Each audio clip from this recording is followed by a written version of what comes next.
The ideas that gave birth to our nation are the ideas that our nation is resistant to right now, and we should talk about that all the time.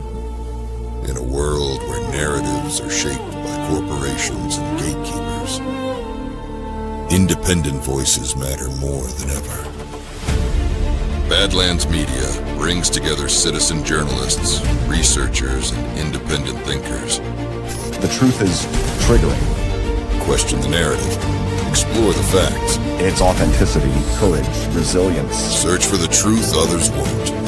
It's not about being first or being right. The information war is changing. It's about being authentic. Embrace the friction. Embrace the friction. Shut the f*** up. Authentically antagonizing. Join the movement. I'm going to say how I feel. Follow Badlands Media. This is about the future. The Badlands. What are the Badlands? Explain those Badlands. That's a hell of a name.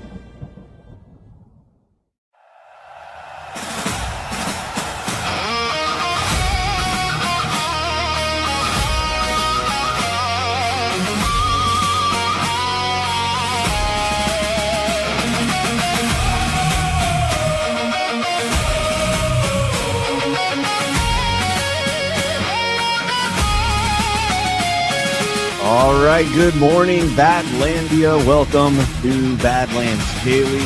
It really feels like the cat with the laser pointer. It's like you led the cat up to the top of the building and now you're leading it over the edge.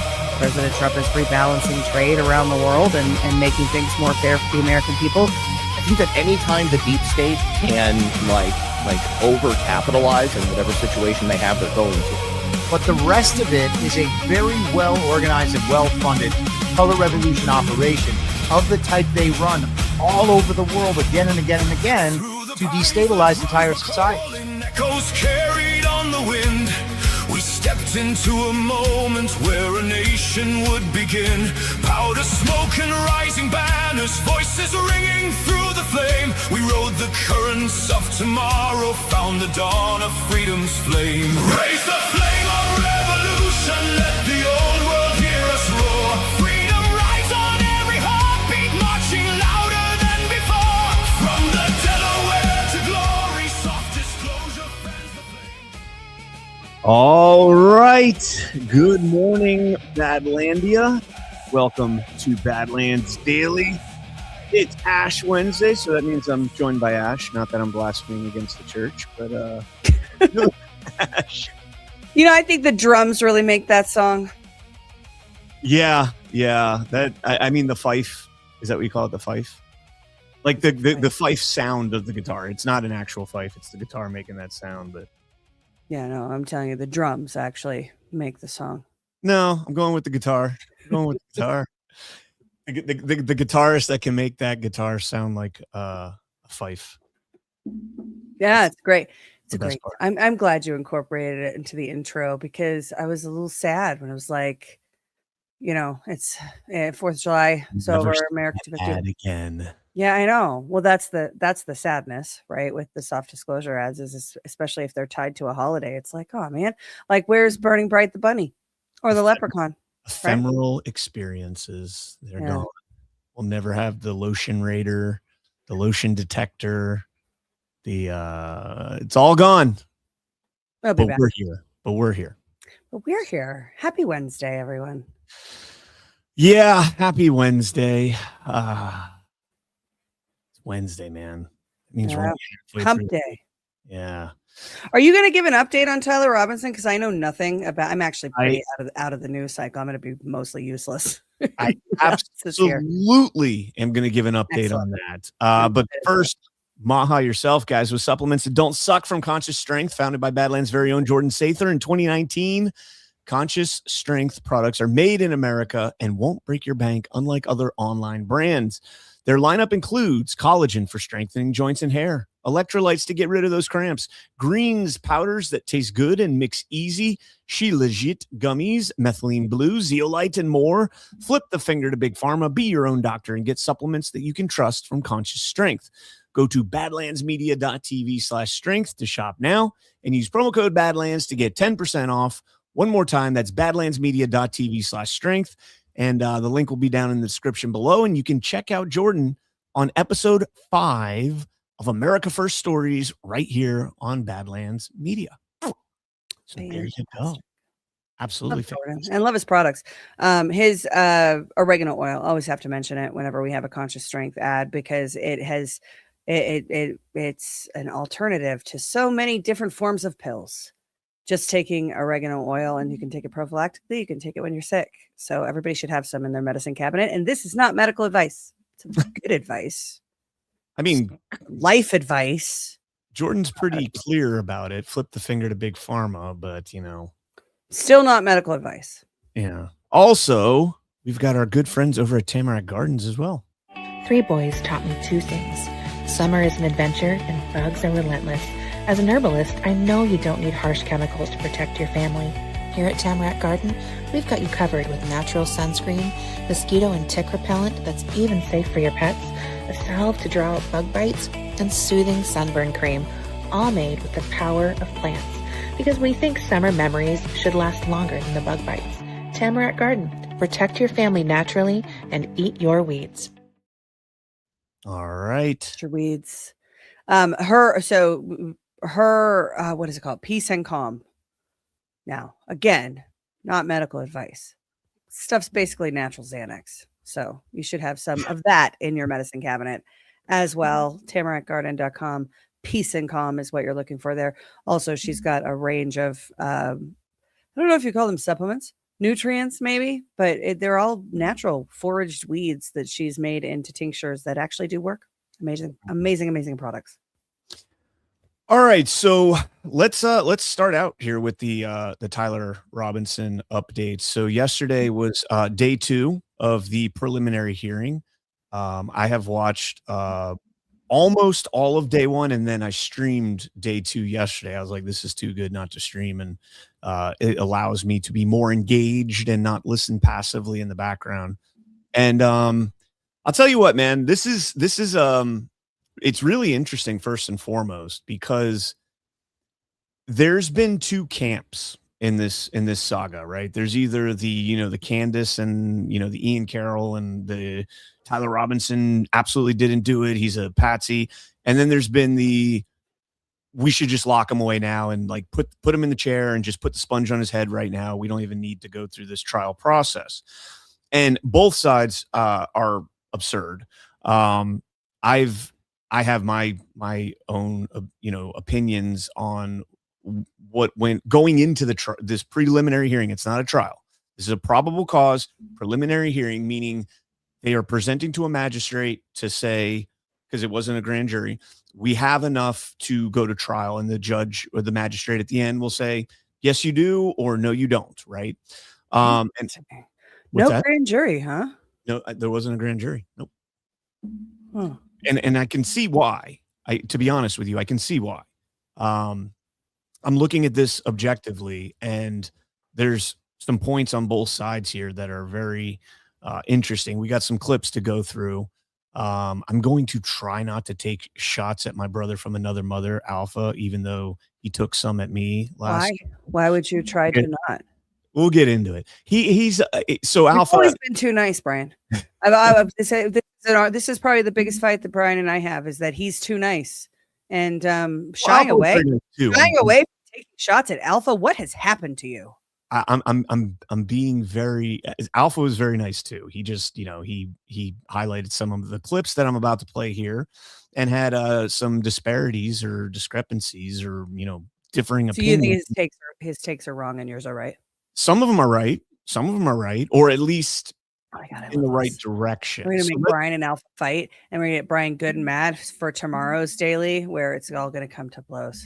So let's go ahead and play this first clip here, and this is the lead SBI special agent in charge of the investigation. His name's David Hull, and he's British, I believe. I mean, based on the accent, he's British, which is quite interesting.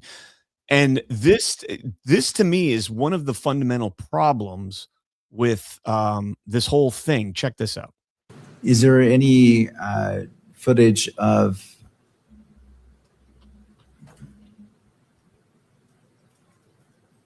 of the alleged shooting? There is not, Judge. Okay, I just wanted to clarify that. What?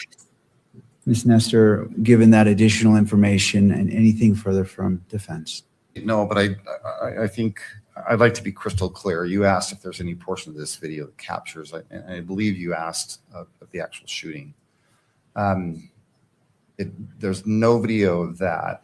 There is video, however, and you've heard testimony related to this, where the shooter goes to the top of the low-C building, goes out to the edge of the building, low crawls, and then leaves after what we assume is the shot being fired. That's as close as it gets. That Chiron said murder trial. Yeah, I guess. Is it so? What do you mean by you mean the term trial or the term murder? Charlie Kirk murder trial is what they're calling this. They're saying it's not the trial. This is how in the loop I am on this case. I don't even know where we are. This is the preliminary hearing. So they're presenting their cases, but they don't have to present beyond a reasonable doubt, right? And good. Did you see? So back to what they're saying in the clip. Did they play that video? Yes.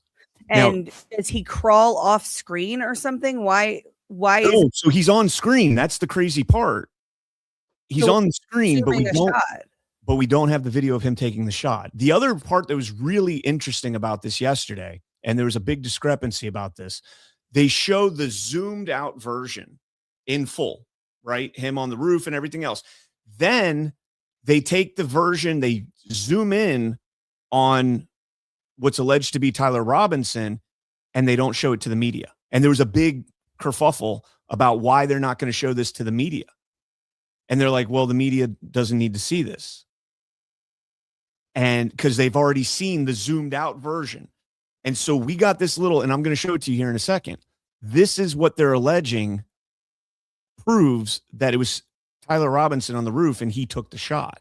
And again, in the top left corner, the individual is now across the rooftop of the low-C building. Well, they got him. It's dead to rights on that. Corner of the building, crouching down and then crawling to the corner of the building. And this is at what time? By the way, I just want you to notice there appears to be like smoke or something coming off the corner of this building. And if you go back and rewatch the whole thing, the smoke looks just as definitive as a person as the alleged person. Around 12:23. I think the timestamp on the video is 12:22. On the 10th? On September 10th, yes, 2025. So we're clear, this is the roof of the low-C building. Correct. Can you still see that individual? Yes, you can, laying prone.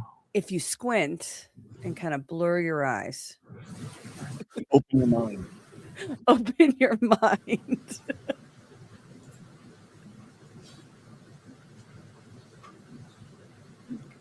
I mean, he doesn't even need to put up a defense. It's obvious. You believe this to be Mr. Robinson? I do, yes. And how long is he out there on the edge of the building? Just until the reported shot was fired at 12:23 and 28. The individual then stands up and then moves across the building to the north. Is that what we're seeing happening right now? It is, yes. And they move behind the atrium area on the rooftop to the northeast. Okay, and then the rest of that we've all seen. And is there a closer up shot where you can make out whether or not that is in fact Tyler Robinson? That's what we're going on. Yeah. So do we have enough to proceed and try this kid for murder? No. Well, let's keep going because not based on that. No, not based on that. So then they get to, and it's because nobody should be convicted based on that, because that was a grainy black spot moving across the screen. So let me go back to this right here. And this is another thing that I would like to have cleared up. This is how they build up that Tyler Robinson was there and that this was him. Okay. And here's this part right here where his car allegedly is pulling into the parking garage. May proceed. Appreciate that, Judge. Thank you. Go ahead.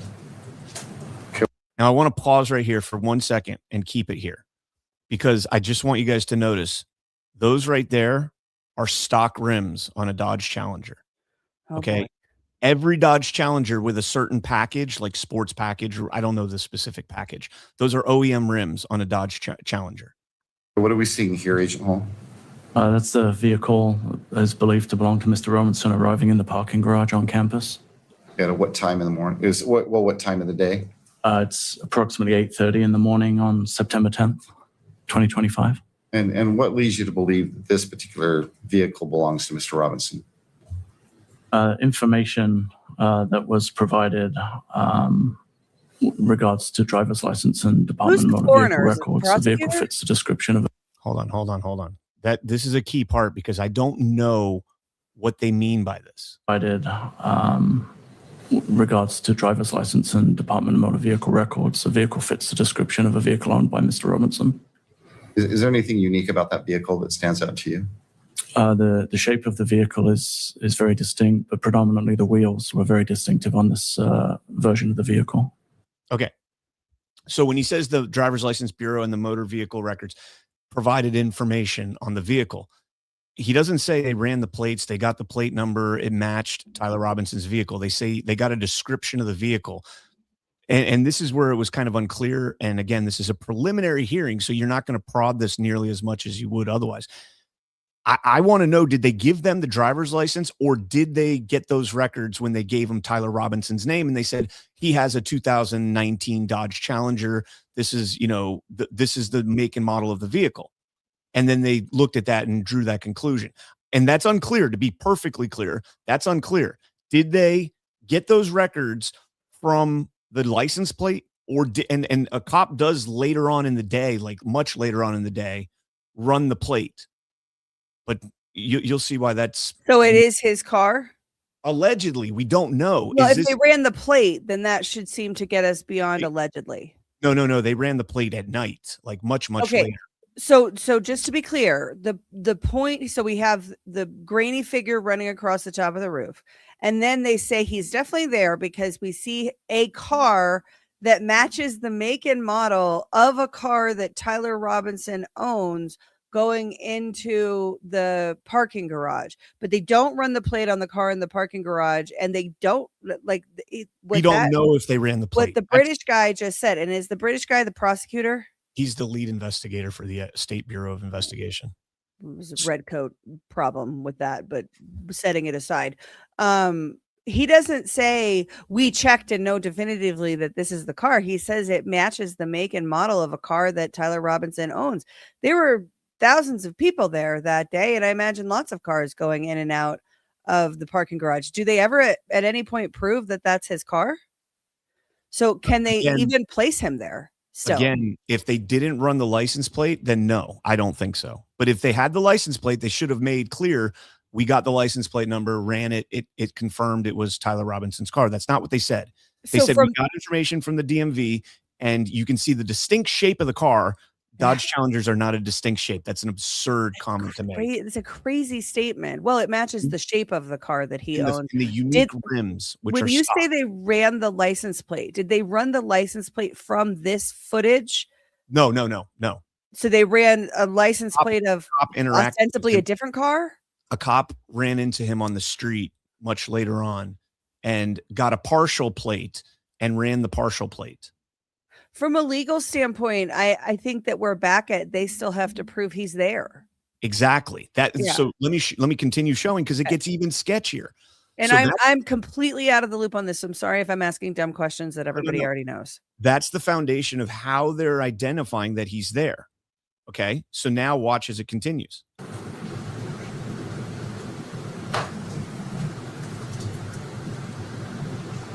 Now what do we see? This is Mr. Robinson returning to the campus on foot from the neighborhood to the northeast. You can see he's wearing the same clothing as in the previous video. And he's carrying a blue backpack. Describe the clothing. It's a maroon colored t-shirt with gray or olive colored shorts and then Converse shoes. Where's the 30-06? He doesn't have it yet. This is it. And what time did he return to campus? Just after 10 a.m. And does he leave the parking structure eventually? He does, yes. Okay. And during this visit, do you know where he goes after he leaves the parking structure? Yes, we were able to track his movements on campus. He went to Chick-fil-A in the Sorensen building and purchased some food, sat and ate the food. Then, okay, so at one point they say he actually went down to where Charlie Kirk was speaking at. He wasn't, I don't think he was speaking yet, but they went down there and he engaged with some people from TP USA, they say. And that's all they said about that, which a lot of people are calling that suspicious. I mean, for all we know, maybe he was just going down there and just said, hey, what's up? You know, whatever.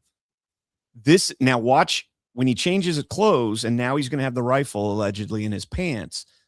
Now watch how they identify that this is now Tyler Robinson in a new attire. Listen to what the prosecutor, the investigator, how they identified him. I'm sorry. Where did he purchase the food from? Chick-fil-A in the Sorensen Center. And where is that in relation to the amphitheater or the courtyard? It's on the. And from there, where does he go? From there, he moves across campus, out across Campus Drive into a wooded area on what would be kind of the northeast side of Campus Drive. Then returns back onto campus.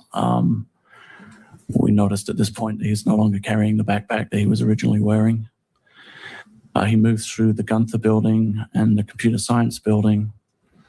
And then, I'm sorry? And then goes where? Then goes across to the railing that gives access to the roof of the Losi building. And from there? From there, he comes back down the stairs and walks off campus from that point. And about what time was that he probably an exact chance? Were you able to sorry, recall what and what do you believe this means? He did previously on foot. And this takes just a moment.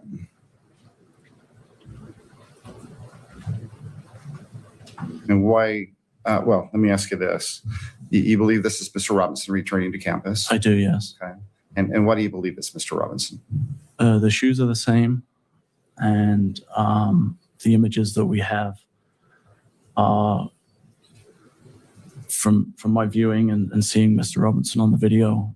It's the same person. And that's how they identified him. It's a feeling. At any point, do they show his face? No, not really. None of the videos capture his face? No, not really. That We seems didn't to be a problem. We didn't get any of the, like, you know, the high resolution stuff that we got, and, you know, all the stuff we got leading up to it, right? So it's interesting. We had a lot of stuff that, you know, condemned him come out beforehand, and then when we get into this preliminary hearing, there's actually a lot of stuff that comes out that exonerates him, or at least raises doubt. Like, and again, this is just purely coincidental, I'm sure, but check this out. This is the cop that responded. He had just come on duty about an hour before the shooting, and he got up to the building, and he was on the rooftop. He was one of the cops that was up on the rooftop investigating that. Your body cam footage that I reviewed appears to end while you're still on the roof. Do you know why that is? I think his battery went dead. It was just right at that moment. Okay. And do you know, did you ever turn it back on that day or go get it? I don't know. What do you have to do? Charge it or stick a new battery in it? I don't even know. Usually dock it, but no, I didn't go back. It was too chaotic running around. So your body cam footage. So he had 27 minutes of body cam footage and his battery went dead an hour into shift. These batteries are designed to last an entire shift. Just sure, maybe coincidence. Okay, let's chalk it up. Coincidence. The next clip, and you know, I don't want to spend all day on this. So remember we were always told, and Andrew Colvett did like this thing about the guy that grabbed this SD cards from the cameras, and he was like, he did this whole dramatic thing. Tucker Carlson was on, and he did this whole dramatic thing, and he's like, I talked to Tyler. He's been with us since day one. And when he took the SD cards, he said, I had to take the SD cards. People are evil. And he was so dramatic, like so heartfelt, right? Yeah, turns out that wasn't exactly true. Check this out. Yes, we were able to collect video. TPUSA had a videographer, Visual Impulse, who was taking coverage of the event, and they provided video to us that they had captured on September 10th of 2025. And do you know who or how that video was collected from Visual Impulse? Yeah, Mr. Farnsworth originally provided, I believe, a flash drive to Lieutenant O'Brien with one of the local agencies. And a short time after that, on September 10th, he provided downloadable versions, electronic versions to Agent Mortensen. So he didn't give the SD card. He gave a flash drive, which implies that it was loaded from the SD card onto a computer and then uploaded onto a flash drive. Okay, let's keep going. And an 1102 was collected from him on May 6th of 2026. So an 1102 was prepared by someone with Visual Impulse? Yes, Terrell Farnsworth was the individual that prepared it. And in preparation for this, I spoke to him personally regarding that statement. And do you know what his association is with Visual Impulse? I believe he's the owner-operator or the director of the company. And then who collected that 1102 statement from Mr. Farnsworth? It was Agent Mortensen who collected it. Okay, and you know that because Agent Mortensen told you, or he provided it to me. And then, as I mentioned, I subsequently spoke to Terrell Farnsworth personally regarding his statement. Okay.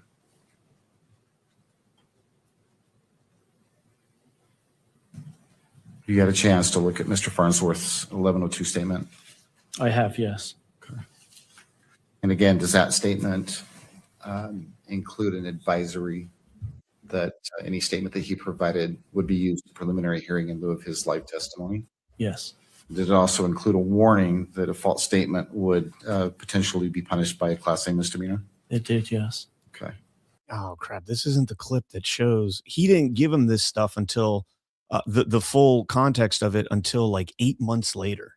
May 2026. May of 2026. You said that, yeah. Oh, he did say that. Okay, okay. Yeah, yeah. So yeah, there. It wasn't handed over. That was where I went. Yeah, it was. Okay, I missed that. I completely missed that. It wasn't handed over right away. It was given over. I said they handed over part of it, but then then they're speaking exhibit numbers, I think, right? So like 1106 or whatever was May 2026 by the owner operator of the videographer company, which is they're the people that grabbed the footage, right? Afterwards, that grabbed all the cameras and everything. Yeah. Yeah, nothing to see there. And that's when Colvett came out and gave that it's a public-private investigation. That heartfelt statement that it's people are evil. People are evil. And then you don't give it to them for like 8 months. This was another crazy part right here. So this is 2 parts of testimony I spliced together. Can I just say one more thing on the video? And so very unconspiratorial reading of the grabbing of that video, the way it happened right after the shooting. That's incredibly valuable video. That is a for the videographer company. That is a thing of value that has potentially millions of dollar price tag. So, so this conspiracy. This is 2 clips put together here. The first tip is from Heather Mullins. So hat tip to Heather Mullins. And apparently on September 11th, the very next day, he was murdered on September 10th. September 11th at 12:38 a.m. So in the very, very early morning, midnight, so we call it night sometimes, they saw Tyler Robinson's car they caught it on someone's ring cam, and they interviewed the people where the car was captured. And here's the testimony on that. The street. Okay. And what? Yes, it is sped up. I apologize for that. This is a very unfortunate and what about haircut. that video? Yeah, absolutely. The street. Okay. And what about that video? Why was this particular video significant to you? Or why do you think it was related to this case? We know from the UVU footage that the person we believe to be Mr. Robinson had an interaction with law enforcement. Mm-hmm. And a short period after that, the vehicle comes to that house. And some additional evidence that was collected from cell phone data and things indicated that Mr. Robinson was in the area, and we were able to locate the footage of his vehicle on that ring doorbell camera. Or at least what you believe is his. All right. Do you? Okay, so you have him saying, and I know the audio was kind of weak on there. You have him saying that they were able to capture the car at this person's house. cell phone data put Robinson in the area. And then we get this part from the defense when they questioned him about this. Remember that? Looking at that interview, does that refresh your recollection? I remember reading the report at some point, yes. And do you remember that the Nobles told you that the driver of the vehicle was bald? I do remember that being in the report, yes. And you didn't mention that today when you were talking about that ring camera, did you? I did not. And did they also tell you there were 3 other people in the car? Yes, I believe they thought that was the case. Okay. Why you lying, Redcoat? So you're putting it out there that this is his car in front of this person's house, putting him in the area at 12:38 a.m. And then you completely neglect to mention that the people you interviewed about the car and whose footage, documented the car said it was a bald guy driving with 3 other people in the car. Well, that's fascinating. I'm pretty sure Tyler Robinson has a full head of hair. And we don't know of any accomplices, not 3 for certain. So just a lot of reasonable doubt. Yeah. That's what you're saying. There's a lot of reasonable doubt. Yeah, a lot. Here's another interesting. Why didn't MI6 mention the other details? And I noticed too that he's saying the man we believe to be Tyler Robinson, right? Like if they were certain that it's him, they would say Tyler Robinson. He is very careful, and the same nuance, the same plausible deniability that you picked up on right there. Pay attention to that on this clip.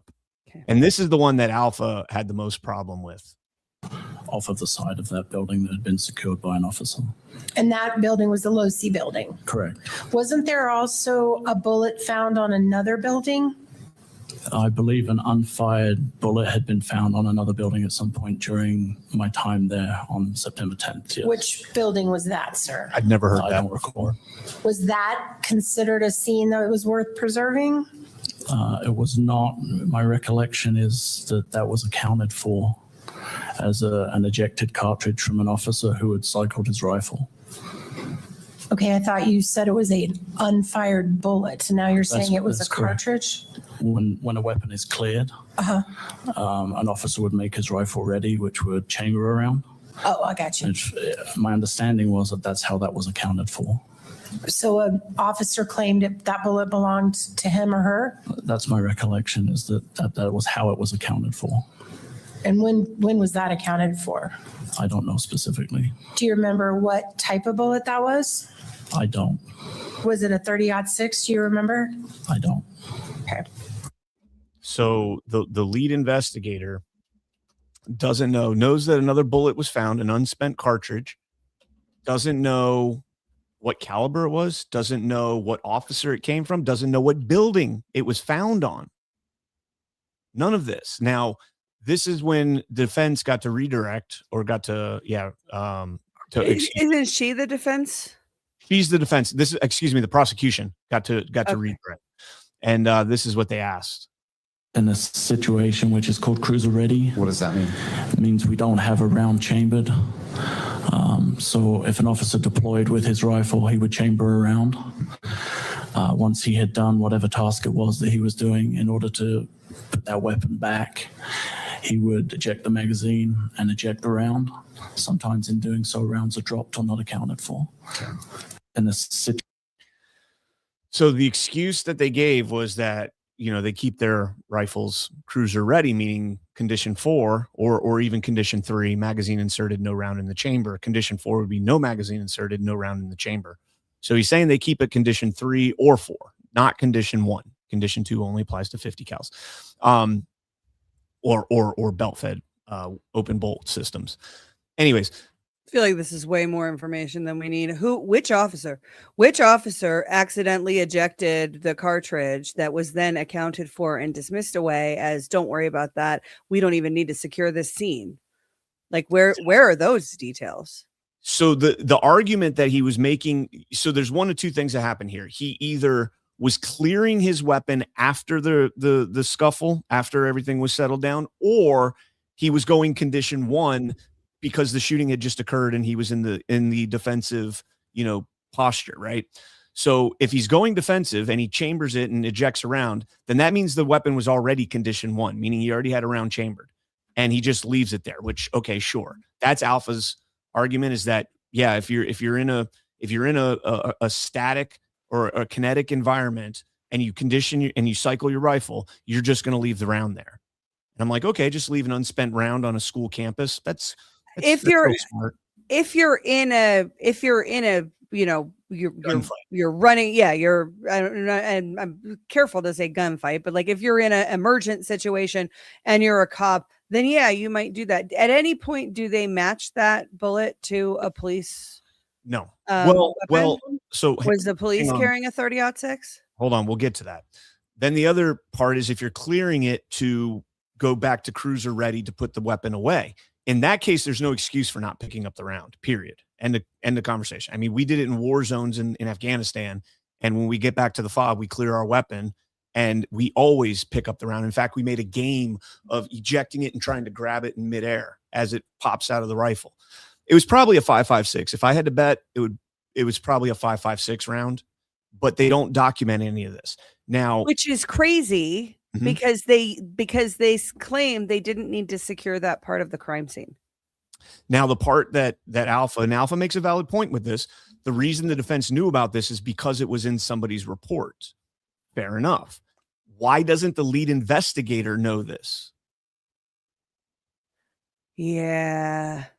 So then the other big thing, and we can move on from the bullet. I don't think the bullet's as big a deal as a lot of people are making of it, but I think it's something they definitely need to prod further, and that's something that we should have, not we, the people, but the defense should have, they should have been prepared to answer questions about that. Well, it was a 5.56 round found on this building and it was ejected from officer so-and-so's rifle at this time after he was done with, the situation. He cleared the building and he was going condition 4 to put his rifle back. That should have all been documented in the report, period. So the next thing, and I don't have a clip of this, is the lead investigator who's in charge of that crime scene learned from the news that they were paving over the scene where Charlie Kirk was shot. Yeah, that wasn't suspect at all. He learned from the news. Nobody called him. He didn't okay it. He had no control of his crime scene.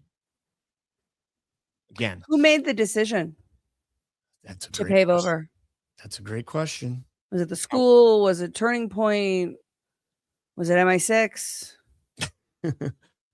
Here's another. This is the last clip. So this is talking about the DNA. Now, the DNA yesterday, they had a DNA expert up there that testified for a long time.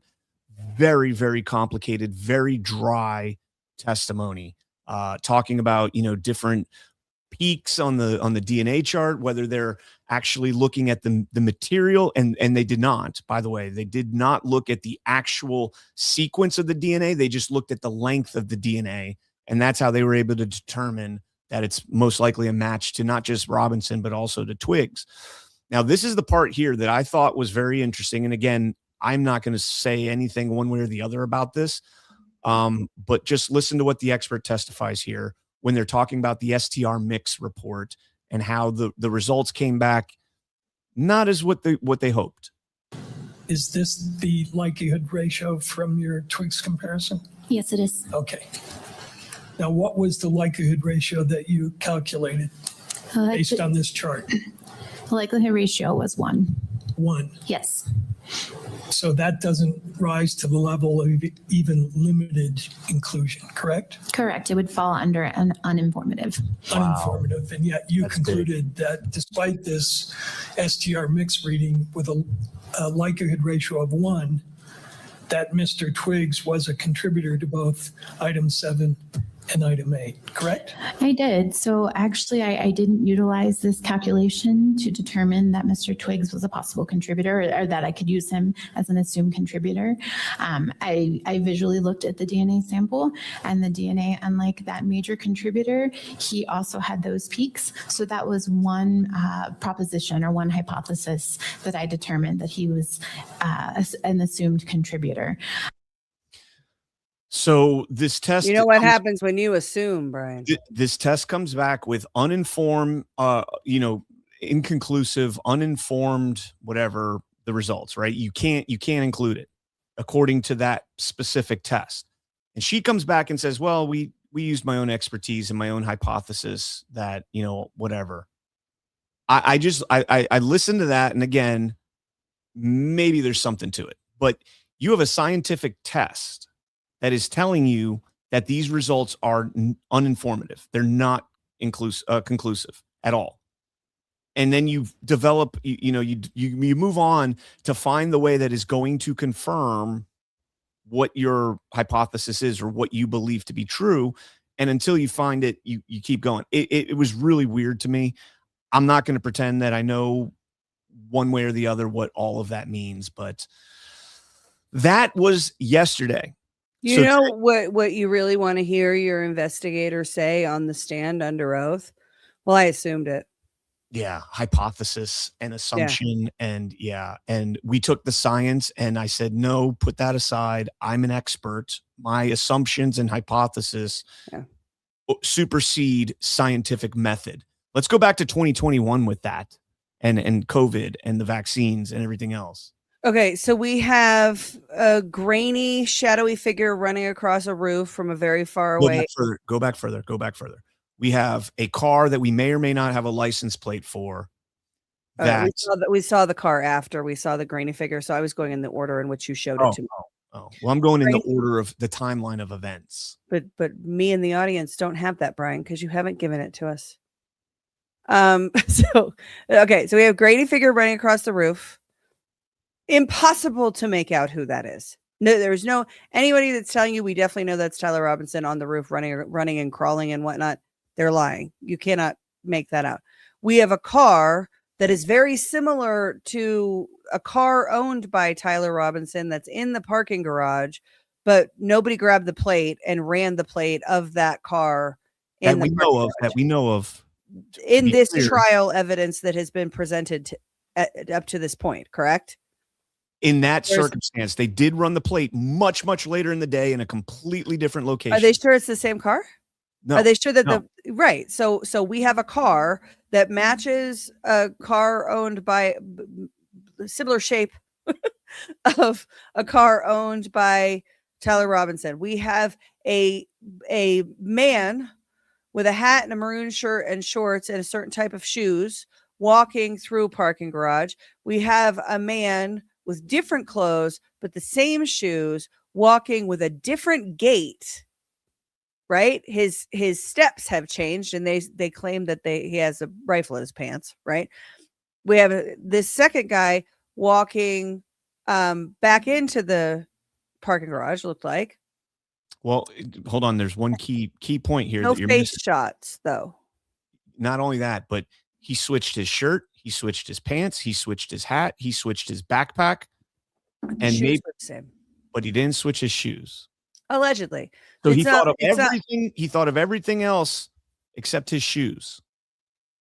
But also, people have the same kinds of shoes. It's like the same thing with the car. Like there's you have to you can't just say, well, he owns a car like that, and that car was in the parking garage, so he was definitely there.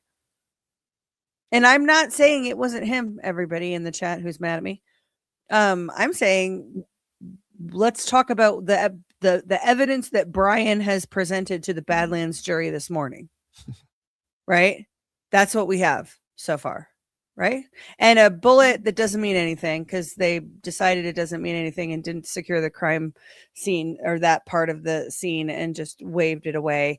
And we have a foreigner narrating all of this and a very confused sounding woman who was also a witness. Oh, don't forget, we have the foreigner also documenting an interview with people that saw Tyler Robinson's car in front of their house. And then he neglects to mention that it was a bald guy and 3 other people driving the car, not Tyler Robinson. Don't forget that part too. That's pretty important. We have Josh Reed in the chat. Josh Reed is in the chat. Josh Reed is coming to Colorado, and we're going to have a Badlander meetup. So if you want to, you're in Colorado or in adjacent. I think Josh would probably be on my side more in the team. Sounds like he's on Alpha or Team Alpha. I don't know. Josh, you on Team Canncon or Team Alpha? I don't think this rises to I don't even think this rises to more likely than not. definitely not beyond a reasonable doubt. Reasonable doubt is the standard in a criminal matter, certainly for murder. Just let me finish my badlandsmedia.tv/groups. Injunction. It's more likely than not. Badlandsmedia.tv/groups if you want to come in, hang out with Josh and I later this month. Okay. So again, that was just day 2. Today's starts at 3 p.m. Eastern, 1 p.m. So it's a later start today. The DNA woman is done, so it should be a little more lively of a hearing today. I'll be live streaming on my channel at 3 p.m. if you want to check it out. I'm still waiting to hear about the autopsy. I'm still waiting to hear about the forensics on the bullets, the fragments, forensics on the rifle. I'm waiting to see all of that because I'm telling you, it's not going to get better for the prosecution. I don't think it's not going to get better. They didn't recover a full bullet. They recovered fragments. They didn't we don't know anything about the autopsy report. So we'll see, but that is day 2. So it was a little long because we crammed 2 days of the trial into one. And so thank you for sticking around for that. Yeah. Let's pause a moment here. Where else would we go, Brian? Well, you can't go anywhere. Our audience can go wherever they want. They are a free. But they wouldn't, because this is the news show. This is the morning news show. So they wouldn't abandon us, I don't think. Dude, it's wild to see the responses from people. Now, again, Alpha disagrees with me, and that's fine. But I'm being called retard and Candace simp. And I'm like, do you know how many minutes? I'd have to manage it in minutes. I've seen of Candace Owens talking about this, maybe 10. And that's goes in line with as much time from the TPUSA crowd, not saying that TPUSA is on one way, but the Colvettes and the folks that are anti-Candace. I don't even know who to, because it's the Jack Posobiec groups, right? And the, some of the other. Jack Posobiec anti-Candace? Oh yeah, he's full blown. Tyler Robinson did it. He would hang him right now if he could. He would hang him right now without due process if he could.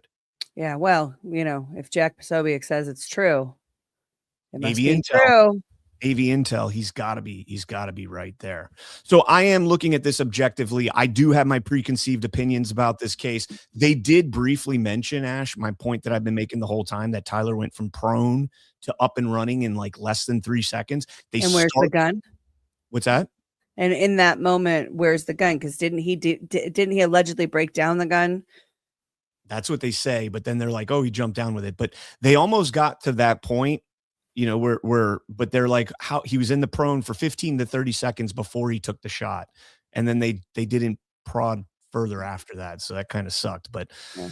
It's going to be fun. I'm going to look at it objectively. So rumble.com/Canncon, if you want to check it out, 3 p.m. Eastern starting today, will be day 3 and half day. So it'll be fun and we'll have a good time. And let's go ahead and hit our next sponsor. If we could get that pulled up there. Let's see. Waiting. Waiting is the hardest. Oh, there we go. We got it. Oop, and then I screwed up and I misclicked on my computer. All right, guys. We know the 4th of July is come and gone. We're on the right side of 250 though. But here's something worth thinking about. The fireworks are over, the cookouts are finished, and the flags will slowly come down. But America's story is still worth teaching. This year marks America's 250th birthday, and there's never been a better time to help your kids understand the people, the principles, and the sacrifices that built this country. And that's why I wanted to tell you about a free guide called The Kid's Guide to America's 250th Birthday. You've heard us talk about it here a lot. It's a great thing for your children. It takes kids back to the birth of our nation, introducing them to the founding fathers, the signing of the Declaration of Independence, and the incredible courage it took to fight for the freedoms that we enjoy today. Instead of dry history lessons, it's filled with engaging stories, colorful illustrations, and fascinating facts that makes learning about America exciting and memorable. If you want your kids to understand what the 4th of July is all about, more than fireworks, then it's about freedom, responsibility, and the incredible story of our nation's founding. This is a great place to start. The best part, you can get the Kid's Guide to America's 250th Birthday completely free with this special offer. Just cover $2 in shipping and processing, head over to freeusabirthday.com. That's freeusabirthday.com to claim your free guide today. The celebration may be over, but America's story is still being written. Make sure the next generation knows it. And like the voice of freedom. Why can't I ever think of that song when it's But the flame of revolution. Flame of Revolution. There The you go. old world heroes roar. I would also just like to say, celebration's not over. This No. is, and also we're into America's 251st year, which means we're charting the next 250 years of America, which means we are the co-founders of America's second 250 years. So keep the flame of revolution blazing hot. Amen. I wish I was on StreamYard so I could poll the audience whether they think he's guilty or not. Oh yeah. I don't think they've gotten there yet. We can ask and just kind of eyeball it. So 1, guilty. 2, not guilty. Remember, reasonable doubt is the standard. Beyond reasonable doubt. You have to prove it beyond a reasonable doubt. So do you have enough evidence to say definitively that it was that guy and that the story as the state alleges played out is there is no doubt in it. There is no reasonable doubt in the story that MI6 is putting forward on the stand about Tyler Robinson, the grainy photo. Everybody says 2, Brian. Nobody says one person. Dirham said 1. And 2020 MAGA says 3. Both sides is a psyop. I'm totally down with that answer. I can get behind that. The crazy JF says Team Alpha here, but love you guys. The crazy thing about this is that like somehow if you think that Tyler Robinson is innocent, like somehow that's anti-Charlie Kirk. Yeah. Like that's the thing. Like people are so emotionally attached to Charlie Kirk, and they're like, if you don't think Robinson was the killer, then you're doing a disservice to Charlie Kirk. No, you're doing a disservice by convicting the person that may not have killed them. Yeah, if it wasn't him and all of the institutions very rapidly rallying around a story that puts, the neurodivergent trans flirty kid in the bad guy seat, lone shooter. We love a lone shooter story, don't we, intelligence community? We love a lone shooter story. So if that's not true, then it's not justice for Charlie to convict the kid. It's actually helping the intelligence community get away with murdering Charlie Kirk. And I'm not going to be on that side of it. Have you seen the picture? So this is the picture now, allegedly, of Lance Twiggs, the boyfriend, furry, whatever. Oh, wait, I got to make this bigger. Hang on. Hold on, I'm trying to make it bigger too. That is what she said. That's allegedly them now. Now, I'm not saying that you're using they them pronouns. Look at you, you progressive champion. Well, I don't know what to call them, but like I mean I don't like where's that footage? Where's this picture from? Hold on, where is it? Where's this picture from? Because that looks like it was probably taken about 10 years ago compared to this one. And so did we get kind of hoodwinked on the whole they Lance swap Twiggs? out the character playing Lance Twiggs? Yeah, exactly. Like, you know how like when you have like, and this happens with the black man, the black shooting, right? All the time, like the thug that beat up the cop and got shot. And then they show him like in like 10th grade when he was in the band and he's sitting there with his clarinet, like, and then you go fast forward and he's wearing like, like a blue bandana and he's like throwing up Crip gang sign. I'm not saying that that's the case, but like, did we get kind of hoodwinked on the furry thing? Was that like a Christmas or a Halloween cost? I don't know. Meant to generate support for punishing this kid and propping up this story. Because the furry detail helps in that, right? Oh, of course, it was a trans shooter again. And Tyler Robinson's not a trans kid, but I said trans flirty before. And that's what I mean is like he's in that community. He's trans, yeah. He's an ally, right? Yeah. He's a strong ally. And his they them friend is in it, and he's the ally. That data point does create for low information people, right? Headline gobbling people, that information does make them more inclined to believe this story, particularly because wasn't at the moment Charlie was shot, wasn't he talking about trans? No, he was talking about school guns in schools, I think. Shooting. But it might Yeah, gang right. violence, maybe. I don't remember. It was something about shootings though and guns. Yeah. Also, we have his confession, Ash. Remember the confession? My dearest Lance. Oh, right. I regrettably write you to inform you that I have taken the dramatic high road and off the most absurd. And by the way, they don't have the physical letter, just a picture of it. Nice. I think that it's quite possible that the person that actually wrote that letter is the same person that wrote Donald Trump's birthday letter to Jeffrey Epstein. A birthday card. Yeah. That's a good one. They were both as realistic. All right, let's asso of a little bit. Ash and I had to cancel Why We Vote last night, and we'll do a little bit now. So from Red State, dueling decisions, Department of Homeland Security stuck between opposing district court orders. Love to see it. DC District Judge Sparkle Suknanan. It's totally real and valid name, Sparkle. Don't let him get you down. Sparkle Suknanan. I mean, what kind of nicknames could we come up with for her in high school? Middle school kids are much rougher than high school kids. Like if she was my friend, we'd call her Suki. Suki? Mm-hmm. Suki. Sparkly Sook. Sparkly Sook. Sook Sparkle. No.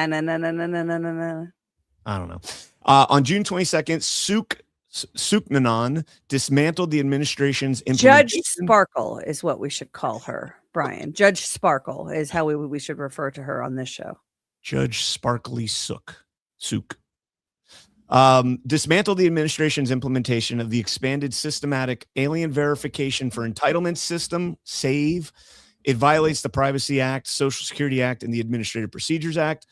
Now, a different judge, by the way, that's been appealed to the DC Circuit, which has been favorable to Trump, believe it or not.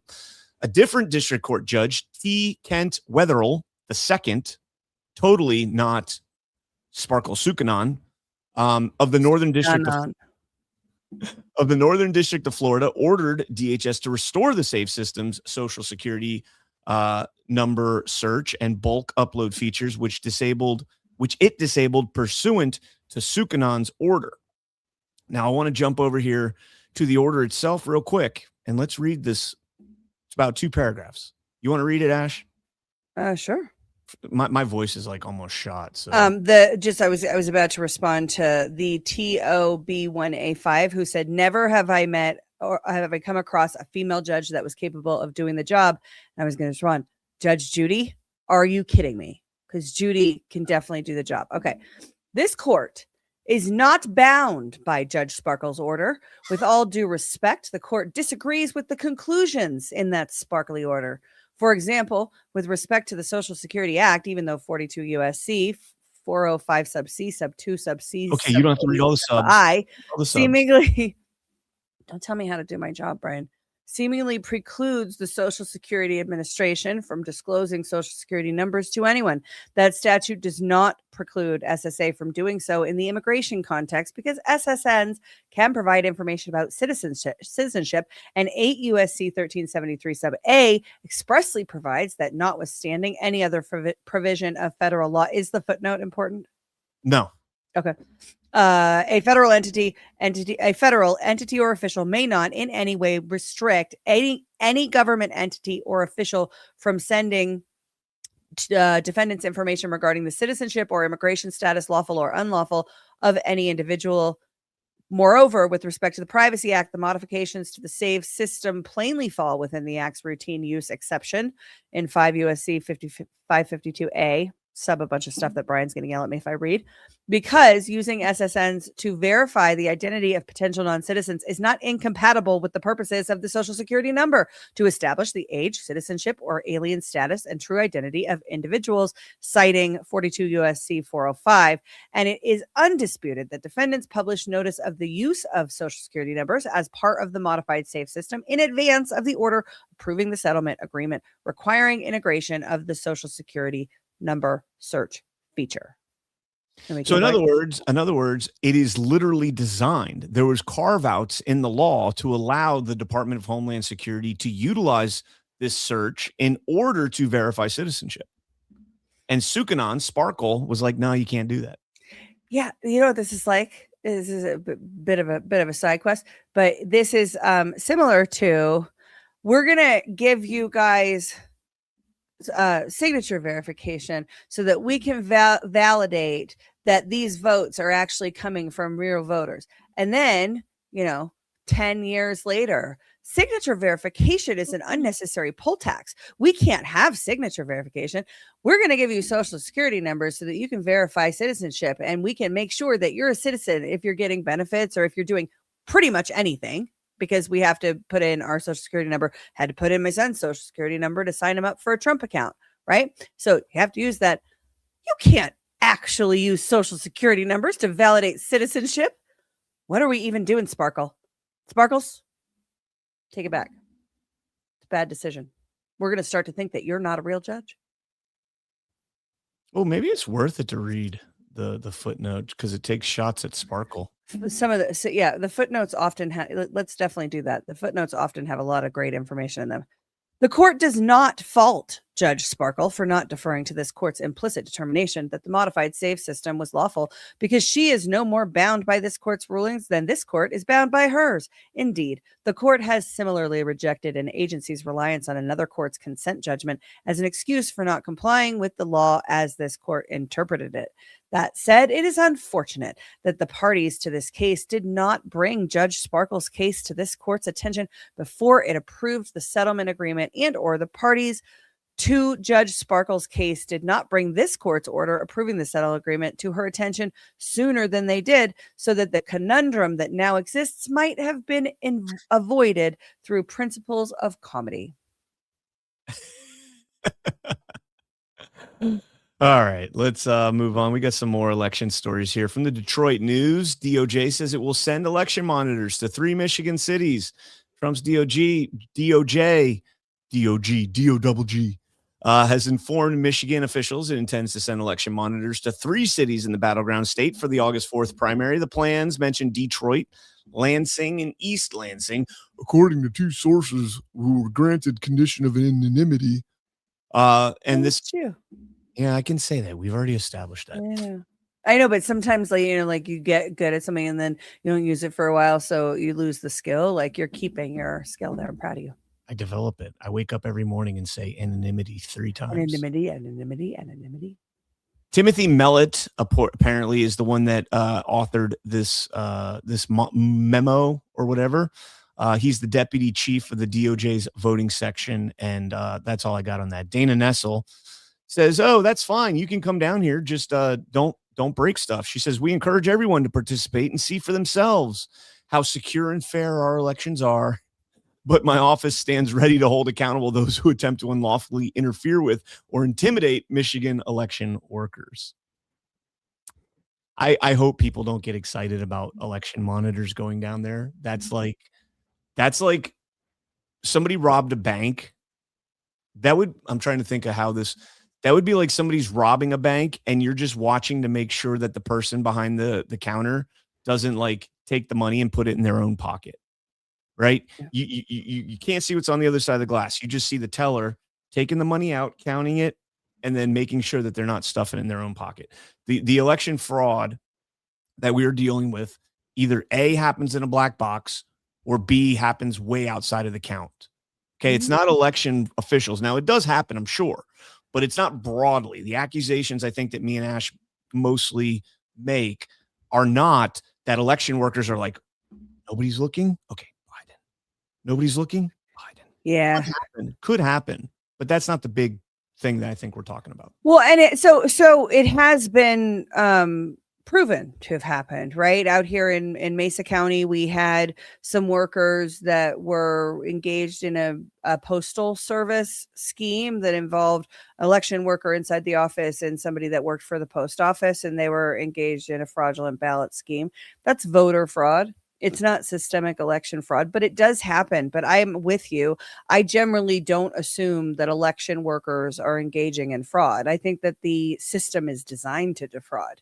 I think that the plausible deniability is built into the system. And whenever you are faced with a question of an outcome or a question of something that happened, there are 1,000 different ways that they can dismiss it and just be like, oh no, that was just human error or erroneous code or a software glitch or a data coding mismatch, or you're just not an elections expert, so you don't understand. But to your point, Brian, the way that surveillance is working, the way that is looking for credit card fraud by staring at your credit card.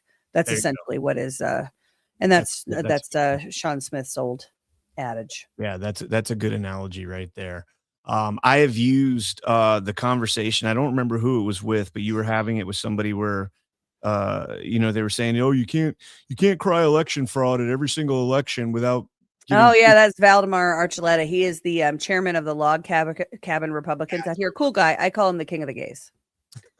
I went out and picked. Well, the point that we were making, I think both Ash and I were making the point, is that the system itself is fundamentally flawed and not transparent, and there's no way that you can prove that the elections are legitimate, and we don't have to go through every single election and disprove its legitimacy just by doing it when the legitimacy itself cannot be proven. Yeah. And so, sure, every election we're not going to find fraud. First and foremost, they'd be terrible fraudsters if they just made it so that anybody could find it in the 3,000 elections that are taking place across the entire country.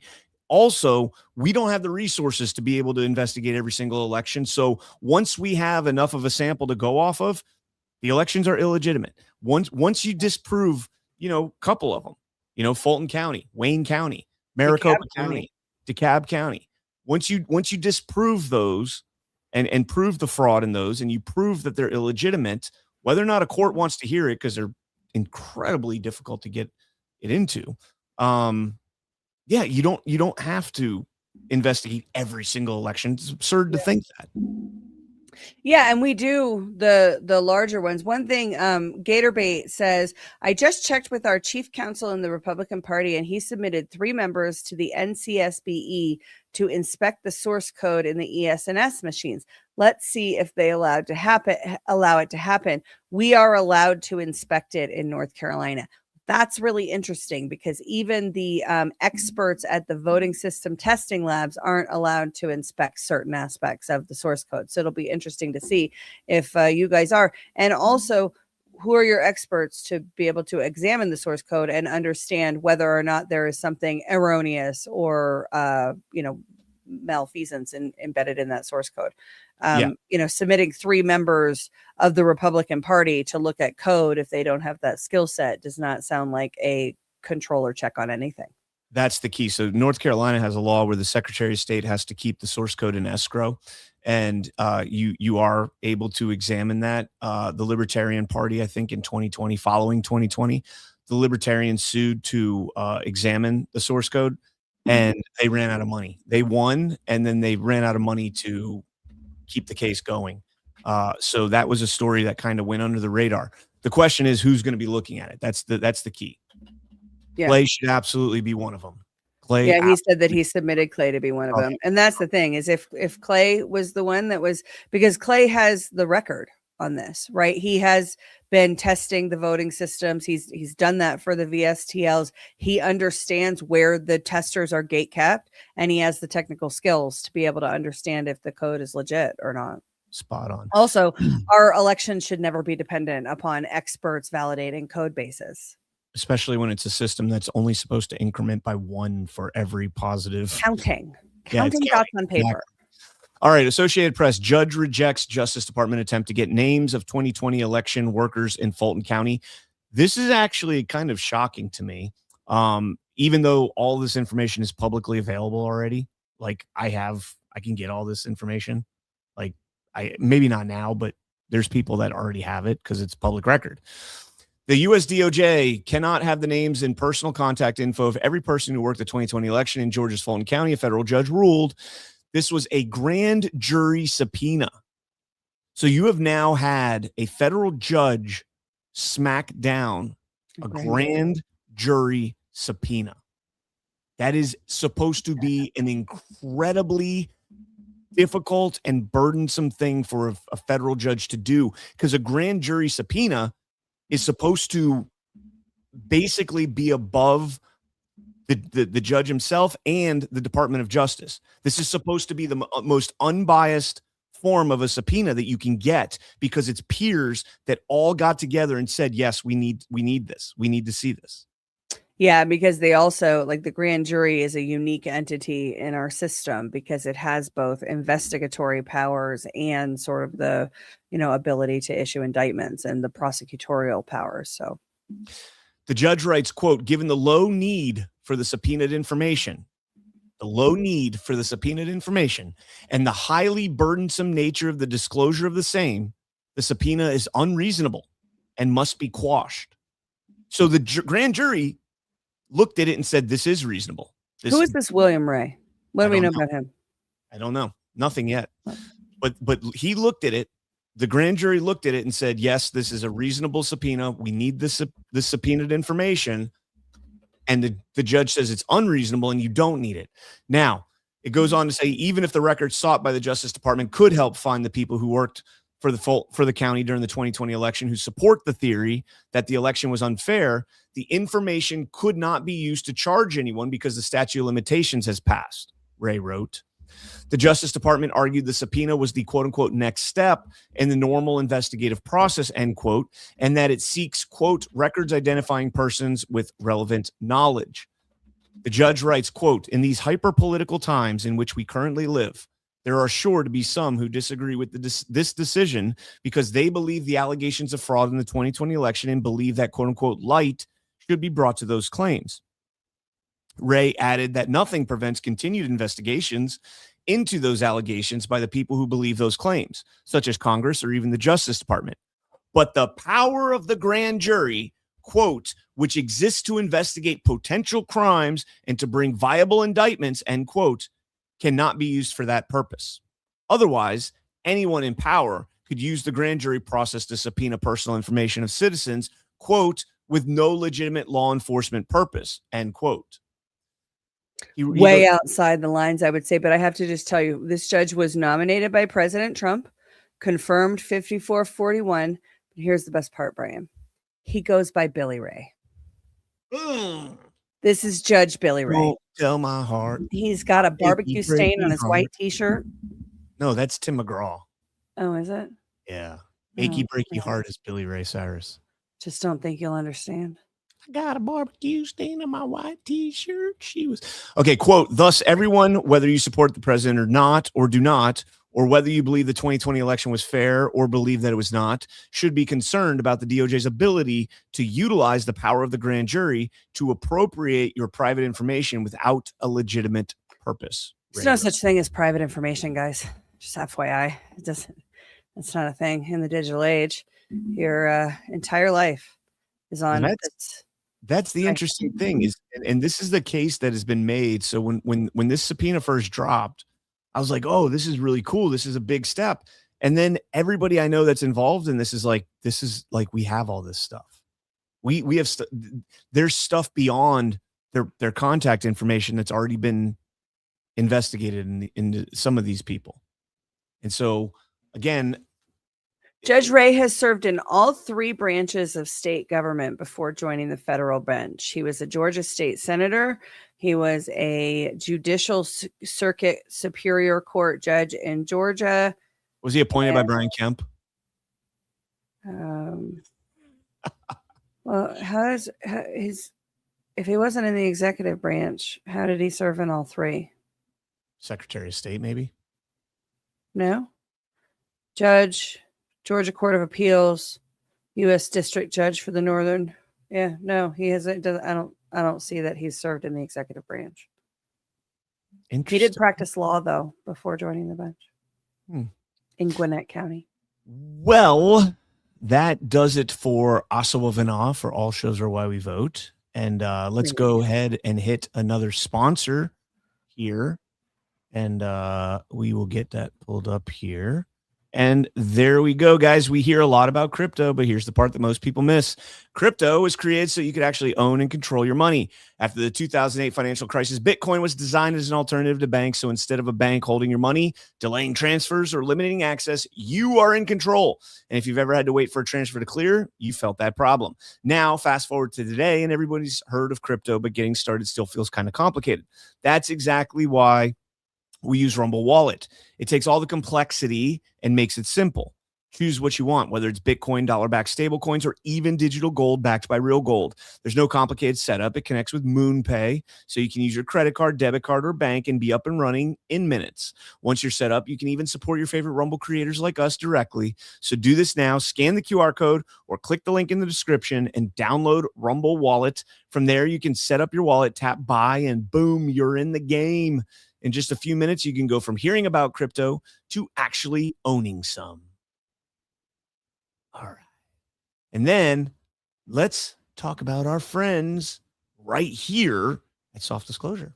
One hero, one mission to deliver softness to America.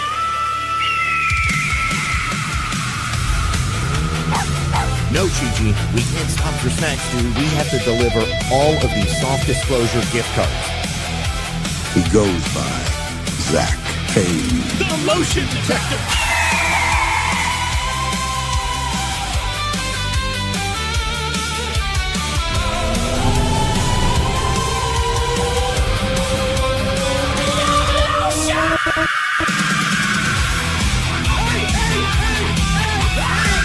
Hey, stop fighting over the beer brush.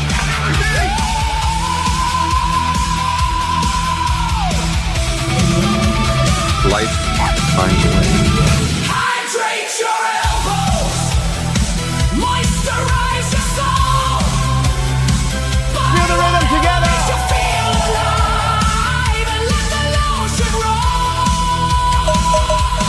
Soft disclosure, hear the cry. Maximum softness, do or die. Muffin, hit it.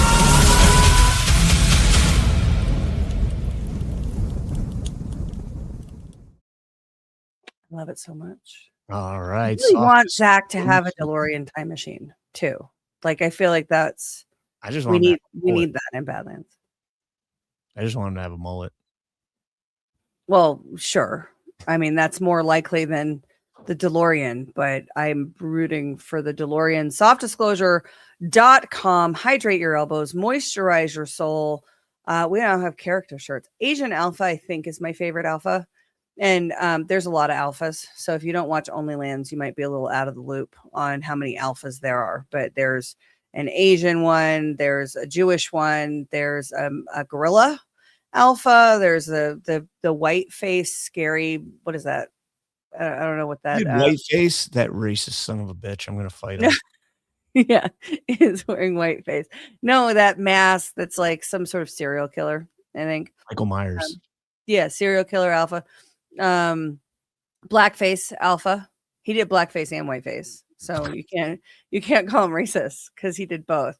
But of all the alphas, I do think that Asian Alpha is my favorite. So I'm glad that he's the one that made it into that video. And if you don't watch OnlyLands, you should at least watch the intro of OnlyLands that was created by Phil Scarborough, which is kind of amazing. But softdisclosure.com is the best lotion around and the best tallow products around. Tallow has great benefits for your skin. It's very close to your own skin and helps rebuild your skin barrier, and not medical advice, obviously, but definitely good advice because these products are amazing. The deodorant, and the cool thing about our deodorant, you look at it, you're like, oh my gosh, that's really expensive for deodorant. It lasts like 6 months. We used to say it will last you 2 to 3 months. And then all of us were like 5 months in and still had our deodorants. So, yeah, you're, as you think about sending your kids off to college or sending your kids back to school, is one of the best things that you can do is give them soft disclosure, keep their skin nice and hydrated, and their souls moisturized. Softdisclosure.com. All right, promo code Badlands. Let's get into this story here. We dodged a friggin' bullet here in Florida. Guys, say hallelujah. We dodged a bullet. You may or may not like Ron DeSantis, but we could have had Andrew Gillum. Love it. In our headlines today, we have breaking news out of Baldwin County. Former Florida gubernatorial candidate Andrew Gillum was arrested in Daphne last week. Daphne police say they pulled the car he was driving over for erratic driving near North Main Street on July 2nd around 10:45 p.m. Police say while searching his car, they found a glass pipe on the center console, several rolled marijuana cigarettes, and 3 packages of substance that tested positive for meth. Gillum is charged with unlawful possession of a controlled substance, second-degree possession of marijuana. We will keep you updated on this story. He was living in a single room with 3 other individuals. One of them was male, and the other two were female. God only knows what they were up to in there. And furthermore, I heard that they were smoking marijuana cigarettes. Reefers. It's madness. It's madness. I don't know why they had to charge him with second-degree possession of marijuana, though. It seems like a really unimportant detail that sets Florida back. Oh, Alabama. Oh, that's why. Georgia, That's why, because it's Alabama. Georgia. Are you sure? Yeah, wasn't it Georgia? I thought it was Alabama. Double check. Fact check me. In Alabama, you're correct. Yeah. You're correct. So that's why, because they have archaic laws about plants in the state of Alabama. However, he's still on the meth. And you guys dodged a bullet because that was a close race. It was. That was a very close race. Elections are totally real, though. DeSimps versus junkies. Florida is looking good. And then a month after DeSantis won, Gillum was found in a hotel in South Beach, like passed out in his own vomit with like a gay lover in the room, and he's married with kids. And like allegedly, they thought he overdosed, and like, yeah, that was just, he's half naked, fully naked, I should say. When did that happen in relation to the election? I think it was like a couple months after. And you got to wonder, like, when you look at the pattern of all of these degenerates, right? We're watching the Graham Plattner thing play out right now, and whether or not Graham Plattner, I don't know enough about that to say one way or the other. But you look at these degenerates and how it always, and it plays out on both sides. It's not just Republicans. It's like you have to have those skeletons in your closet in order to make it in politics, so that they have that, so they can blackmail you. Right. So they have that carrot to dangle in front of you, or the shotgun is, kindly jab into your back every time you do the wrong thing. And you got to wonder how many of these other guys have these skeletons that just have not yet gotten out. Probably all of them, Brian. On the Plattner thing, do you have a story on that today? Because I'll just give my opinion then real quick if you don't. So I wrote about this in the Badlands News Brief this morning, badlands.substack.com. I am stuck. I find this Graham Plattner story very confusing because we're talking about the party, this party. They are clutching their pearls about this guy. This is the party that lets violent sex offenders out on the street as part of criminal justice reform. So why is a violent sex offender, alleged violent sex offender, because I don't think that we have definitive, we've less proof on this guy than we have on Tyler Robinson, right? Why is that a problem? And then it's like, well, he's a Nazi tattoo. It must be the Nazi. Hang on a second. That's freedom of expression. Most of you guys support Ukraine, which is full of Nazis. And also, isn't freedom of expression kind of a line you won't cross, considering that you want to show your genitals to children on Main Street in June? So I don't understand why they're upset about Graham Plattner. Certainly, it's not like a Me Too thing, because they abandoned Me Too real quick. I wonder if he is maybe not as controlled as, say, a Gillum, and that's why they're going so hard at him, because it's not a consistent principle for Democrats to be upset about a Nazi violent sex offender, again, allegedly. Yeah, that was me and Ghost. That's what I was telling Ghost yesterday on Daily, is that, I don't know enough about this guy one way or the other, but when the audience behind him at his rallies is holding up signs that says the best senator money can't buy, It's like Yeah. maybe that's why, because he doesn't get in line with the system. And so you have these things that come out. The Nazi tattoo, I'll tell you right now, as a Marine, all of our scout snipers have the Nazi SS tattoo, and it doesn't mean that, right? It means scout snipers. And these guys don't know. And I'm not saying all of them have it, but a lot of them have it. And that's just like something they've adopted as scout snipers, as their way of identifying each other. The tattoo that Plattner had was like a skull. And I look at that and I'm like, I probably have seen that tattoo in the Marine Corps many, many times. And he covered it up and expressed regret for it, which is way more than he ever should have done when dealing with unprincipled leftists.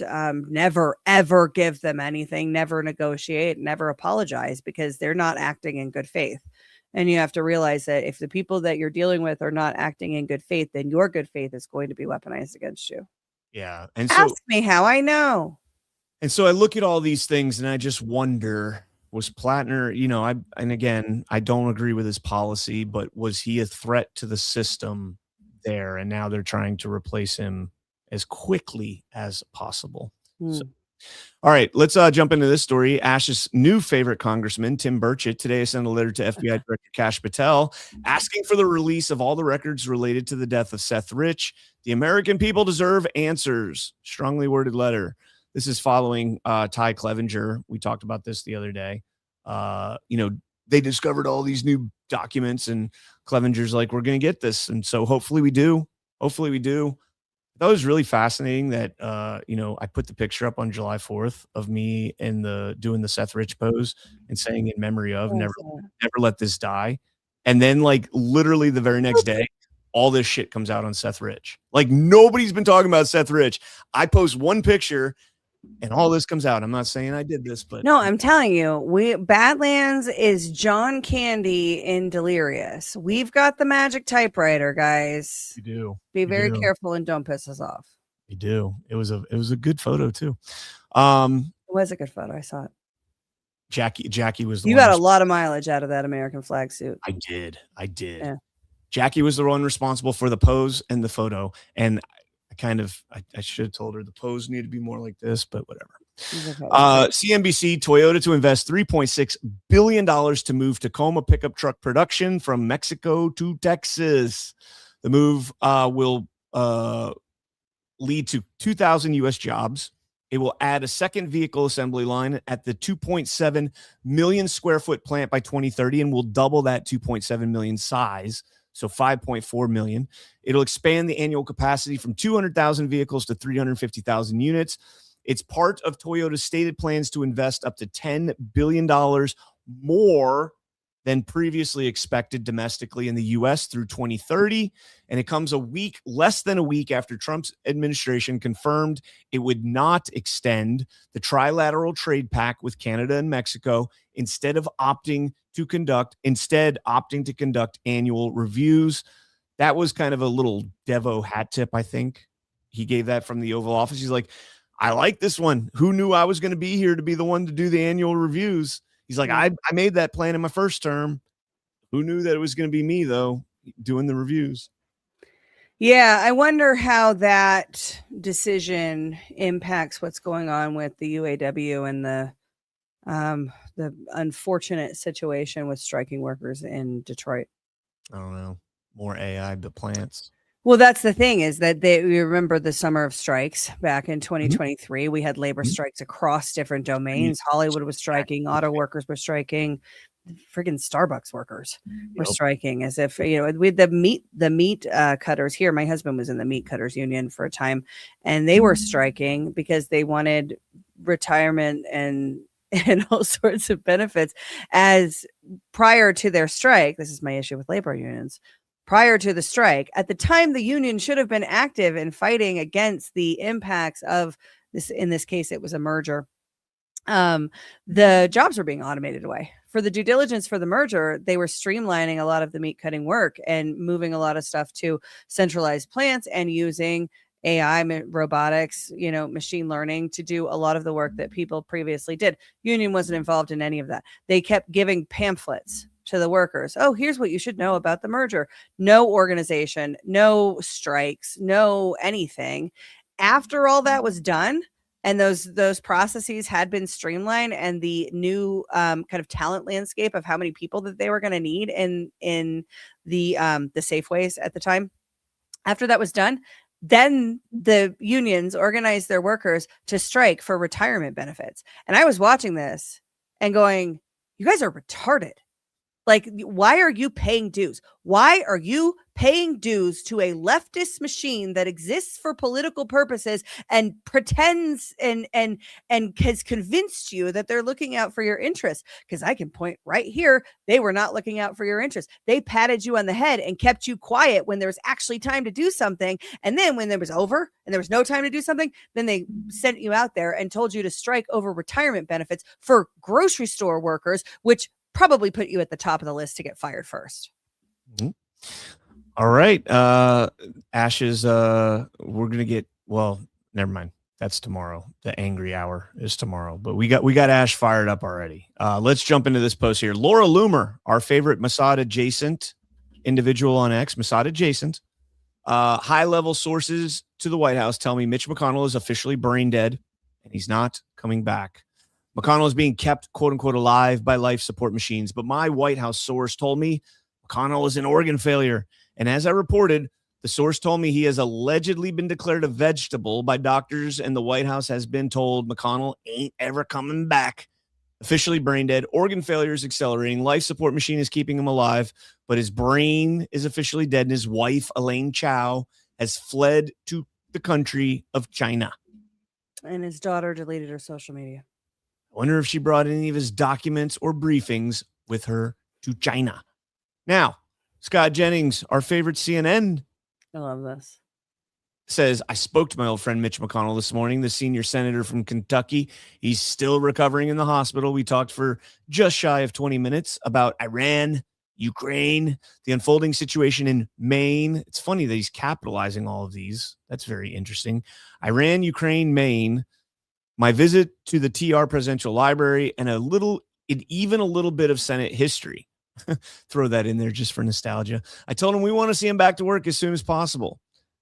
Laura Weiss, GOP leaders are saying they spoke with Mitch McConnell on the phone. Thune says that he spoke with him yesterday. They had a lengthy and substantive conversation that covered a variety of topics, including national security. Barrasso spokesperson Katie Noyes said that they spoke as well. I don't care about that long statement. Let's get into this clip from CNN. Do you think he'd be willing to call into the show? Could we get him on the phone now? You know, I wasn't really expecting him to call this morning, to be honest. So when the phone rang and I was able to talk to him, I was frankly pretty grateful. I mean, as I said, I've known him since I was a teenager. If it hadn't been for Mitch McConnell and the McConnell Center at the University of Louisville, you know, I would never have been able to go to college. He's been my mentor and he changed the trajectory of my life. So, you know, when things happen to him and happen to people in your life that you really care about, you know, you just sort of naturally feel extremely worried. So when I heard his voice today and he was clearly keeping up with stuff, that made me happy to hear from him. Because like everybody else, I've been, you know, somewhat in the dark about it. But to hear him talking and to know that he's also talking to the Senate leadership, it made me pretty happy. The don't believe you.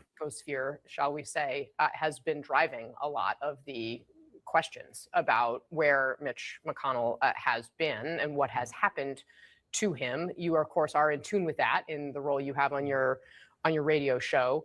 Do you think they should put out a picture of Mitch McConnell, that he should release more to the public to quiet this noise? Yeah, I think Al had a good point about McConnell's general disposition towards privacy. I sometimes wonder, like, if I were like, he's a senator. An 80 Oh no! whatever-year-old senator who's frozen twice on us, fallen once, and now fallen again. We have no proof of life, no nothing, and I mean, this is like Feinstein all over, right? She comes back. How have the last 3 months been? How's it been in your time away? What are you talking about? I've been here the whole time. No, you haven't, Diane. You haven't. It's gonna be this. Look. Laura Loomer is either going to look even more retarded than every other take she's ever had like this, where she's wrong on. She gets them right sometimes. What is her take? I forgot it already. Mitch McConnell ain't coming back. He's brain dead on life support, and his days are numbered. Wait a minute. Wait, hold the phone, Brian. Are you suggesting that you think that Scott Jennings might be telling the truth? No, I'm suggesting we don't know who's telling the truth. We have our own assumptions and everything else. I tend to think that, look, once you fall, when you get to a certain age, once you fall, I mean, my stepdad, right? My stepdad just passed away last month. He fell, and within 3 weeks, he was gone. It's just like when you get to that age, man, like a fall is like the worst thing you can ever hear. You're like, oh, they just fell. No, they something either happens when you fall or whatever the case might be. I tend to actually agree with Laura Loomer on this one. I don't think he's coming back. I think that they're lying. Yeah, I think exactly. that lying and probably trying to drag it out long enough to not have to do a special election for the seat. I think that the circumstances of his wife fleeing the country back to China when she has been the subject of espionage allegations for years, for as long as I've known that Mitch McConnell had a Chinese wife, it has been a co-indicated point. Truth or falsity of it, I don't know, but that she is a Chinese spy. That's been, and then, shipping magnet, and they're using all, their businesses for all manner of things. Also, the daughter deleted all of her social media. It seems like a bunch of, and yes, it's circumstantial. Yes, it's circumstantial, but it seems like in the McConnell family, there is a cause for panic. In no universe do I think Scott Jennings is telling the truth about this. And I think that I like Scott Jennings. He's, the based MAGA guy that argues with the retarded leftists on CNN. Also, he works for CNN. So let's not get confused and get so attached to TV characters that we think are secret white hats that we're willing to gobble down their bullshit when they're feeding it to us. I'm with you. I'm just saying definitively we don't know one way or the other. I agree with you 100% on I'm with you that I don't think he's telling the truth there. There's no question. I don't think any of them are telling the truth right there. And shame on Scott Jennings for putting me and others in the chat on the same side as the retarded leftist on CNN. Yeah. Now I see you as just Loomer. another CNN employee. Congratulations. Okay, let's breeze through these stories real quick because I don't think they're actually this is a total this is a total it's meant to, I don't know, drum up the propaganda here. China tests long-range ballistic missile in the Pacific, angering neighbors from the New York Times, calling on a defense buildup. This is now leading to calls for a defense buildup because China told everybody, hey, we're testing this missile. Don't be alarmed. It's got a dummy warhead on it. They tested it. It landed exactly where it was supposed to land. Everything's good. Now, all of a sudden, the warmongers are like, hey, time to build up defenses in the Pacific region. Oh, and by the way, the United States routinely carries out test launches of ballistic missiles from land or sea, including one fired from California just last March. It's like, okay, so we're going to make a big deal out of California doing it, but we're doing it frequently. Do you know how superpowers work? They're a superpower. We have to respect that.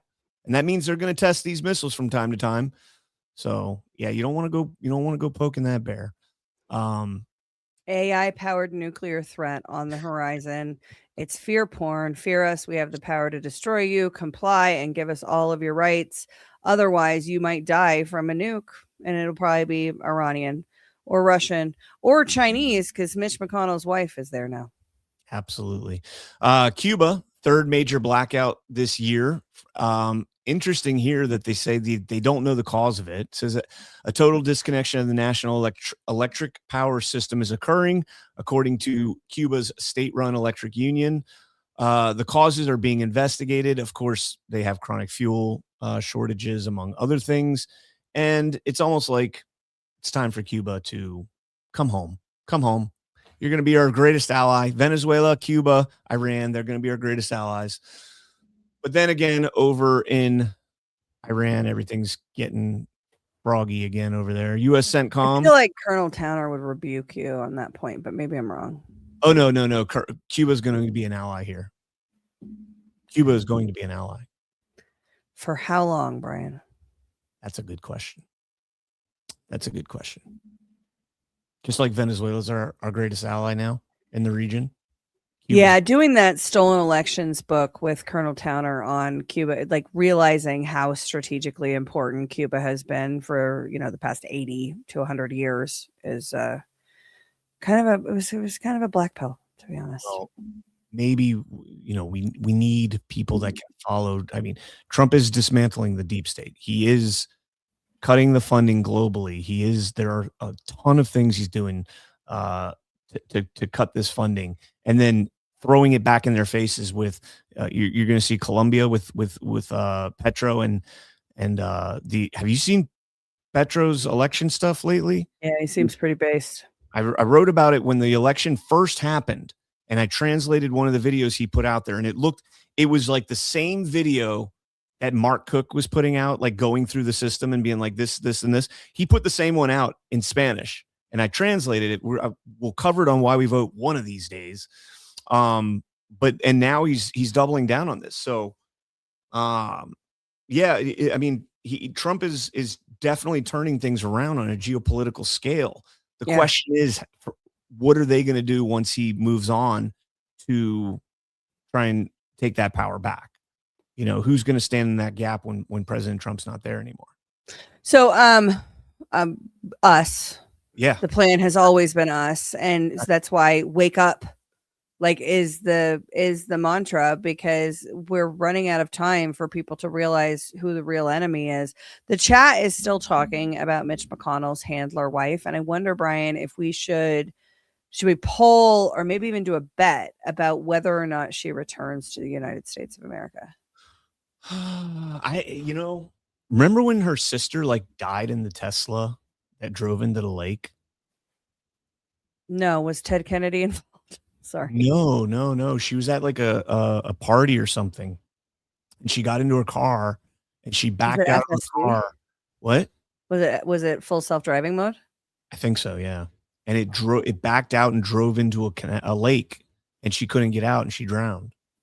Okay, in the chat, one, if you believe that she is going to return to the U.S., she's just visiting family. This is no, you're all crazy conspiracy theorists. Elaine is a beautiful American patriot, and of course she's going to be back. That's number one. Two, that bitch fled because she's a Chinese spy. She is not returning. Tell us what you think. I am going to go out on a limb and say she is not coming back. You don't leave. I mean, granted, I understand a lot of these relationships in DC are purely aesthetic, like they're purely ceremonial and for public purposes. How the fuck could you leave your husband when he's fallen and he's allegedly a vegetable? He's fallen and he can't get up. Yeah. The only reason you would leave in that situation right there is if he was the only buffer you had between something. And yeah, she's gone. She gone. Okay, I think Ran 132 is the only person of all of the responses that says she's on a holiday. Yeah, I don't know. All right, so the Iran war is back on, guys. The Iran war is back on. Wait till you hear the last. This is one of the funniest clips I've heard from the Iran war. We actually have the Iranian Navy telling the ships to turn around. Check this out. Again, another reported tanker strike in the Strait of Hormuz. We think 2 have been struck. It might be more, but we'll hang on. We'll hang on to 2 for the moment. A tanker struck by an unknown projectile trying to transit the Strait of Hormuz. Apparently, another one made a U-turn and turned around. No casualties reported. Vessels are being advised to transit with caution. Meanwhile, from Fox Business, they've obtained audio of an Iranian threatening the ships in the strait, and here is how that sounded in English. This is the last warning. This is last warning. This is last warning. You are running danger. Don't put your life in danger. You are ordered to alter course. Support us immediately. Alter course. Support us immediately and use the south of Florida Island to exit. If you disobey, you will be targeted. This is the Navy out. Okay. That. You are all in danger. You are all in danger. I wonder if that's like the same thing that Ghost uncovered, you know, like the 6 ships that were trying to like hightail out of there using the unauthorized route. And then like 5 of them turned around, 1 turned off the transponder, and they're like, I'll just sneak through. and then they get attacked, and it's an evergreen ship or ever lovely, ever lively, ever lovely. Something Hillary related, yeah. Yeah. And then all of a sudden they're like, oh, the war's back on. You struck a commercial vessel. But wait, that commercial vessel deliberately disobeyed the agreement, the maritime laws, and they didn't kill anybody or anything like that. But are they trying to make this war continue on? I don't think President Trump's taken the bait. This was President Trump yesterday. 3 weeks ago, we had a night, 22 ships came out of the Strait, and the famous Strait of Hormuz, nobody ever heard of, but that is some big money machine. I'll tell you what, when you look at the numbers, Michael, that makes everything look small. No, wait. And we took out so much oil that people didn't know. And it took a month and a half. They finally found out they had no radar because their radar was destroyed. So we took them out late at night with no lights or no nothing. And our great Navy, which did the greatest blockade anyone's ever seen, not one ship got through in 2 months. And we then freed up the blockade because we're close to maybe making a deal. I don't know. We'll make look, we're going to win one way or the other. We're either going to make a deal or we're going to finish the job. Okay. And it won't be tough to finish the job. I'd rather make a deal because I don't want to affect 91 million people. We can knock down their bridges in 1 hour. We can knock out their energy supply, all of those big plants that they built, big, beautiful, modern plants. They had a lot of money. They don't have any money now. We haven't given them any money, but we can knock out their electricity and power generating plants. And I would say a small part of an afternoon, every plant will be gone. And they know that. They know. The deal maker right there. Okay, we have to deal with this McConnell thing because allegedly Elaine Chao is back. And here's the statement that has been released. The secretary was on a long planned trip in China to support her family's philanthropic endeavors. During the trip, she met with a number of people, including the U.S. ambassador. The senator's health did not warrant an immediate return to the U.S. Apparently, he has been in the hospital for 3 weeks. They added that since Chao has returned from her trip and is back in the U.S., they did not say if she has been in contact with McConnell since returning home. So this is even a marriage. No. Yeah. Also, I'm not convinced. I'm not convinced that she's back. I'm not convinced that any of this is real. I think the family's philanthropic endeavors. Oh, we just met with a bunch of people, just doing some Chinese stuff. Yeah. I don't know. A blood test. This is a pretty epic flex right here from President Trump, telling right in front of Mark Rutte, basically saying F Spain. And I want to thank Mark. He's been a great Secretary General of NATO. I'm not happy with NATO because of what they did with Greenland. And I'm not happy with NATO because of the fact that they didn't want to help us with the number one state sponsor of terror. That's Iran. They were unwilling to help us. Now, in all fairness, I didn't speak to Mark about it. I think if I did, it might have been different, but we didn't need help. But I was really testing. I wanted to see whether or not they'd be there. And the answer is they were. I spoke to Germany. I spoke to France. Spoke to UK. Here it comes. Spoke to Italy. I didn't speak to Spain. Spain is a wasted cause. We don't want to do any trade business with Spain anymore, by the way. I'd like you to cut it Get off. him out of here. And Spain is a terrible partner in NATO. They don't participate. They don't pay. I don't want anything to do with Spain. Cut off all trade with Spain, please. I love him so much. Spain doesn't exist. Scott. Get rid of him. Cut off all trade with Spain, please. All right? Please. All right? Final order. That's the decree right there. Just cut off all trade with Spain. And then go ahead. No, I love the way he did that. Cut off all trade with Spain, please. Done. All right. Last story before we get into the rants and get out of here. The Hollywood Reporter, The Odyssey, staggering. Nolan's biggest film to date. Clearly, they've never seen The Dark Knight, Inception. Have you seen The Odyssey? No. So you I don't can't need to say see, that, honestly. Brian. This is propaganda to make us all go see the Black Helen of Troy and the transgender soldier that got her ass whooped 1,000 times over in a meme. In a meme. Yeah. But not in the movie, in which I'm sure she is the beacon of strength. The memes because she plays Achilles, right? No. Or Hercules. No, I thought she was just. I thought she was just a soldier. Who is? Oh. We should stop using female pronouns because we're committing hate crimes at the moment. One thing I learned from the DNA testimony during the Charlie Kirk, the Tyler Robinson hearing, is that you can absolutely tell by your DNA whether you're a male or female. And so I will continue using. You court hearing? Yeah. Wait. Are you that? No, I didn't. Your show is called Y Chrome on Mondays, so I thought you understood the genetic markers that were in play. So it says Elliot Page is reported to play Sinan. Is it Sinan or Sign-On? Sign-On. The revelation came from a leaked Hungarian dubbing list and into film cast listing, dispelled earlier rumors that she would portray Achilles or Elpenor. Achilles, yeah, that's what I thought. But no, they're playing okay.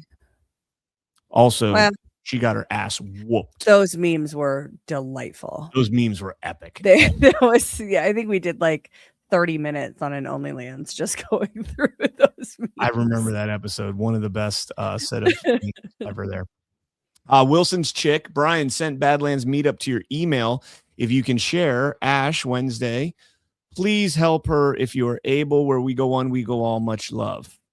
Yes. Yeah.